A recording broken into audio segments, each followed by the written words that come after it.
Selepas perang Badar, Islam menang, kemudian Allah turunkan satu ayat yang menjelaskan tentang pembahagian ghanimah. Ghanimah ni maknanya harta rampasan perang.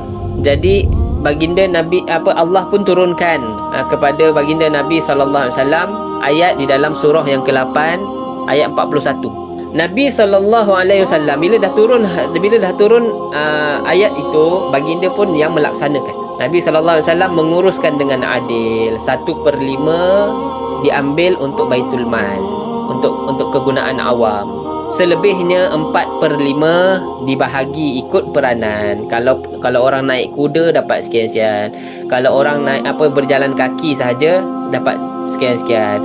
Kalau pemanah sekian-sekian. Kalau frontliner depan sekian-sekian. Kalau belakang sekian-sekian. Kalau yang menyediakan kalau yang medik sekian-sekian. Dia ada pembahagian harta daripada 4/5. Siapa yang ajar? Baginda Nabi Muhammad sallallahu alaihi wasallam. Allah turun melalui ayat Al-Quran, Allah turun umum, baginda yang melaksanakan.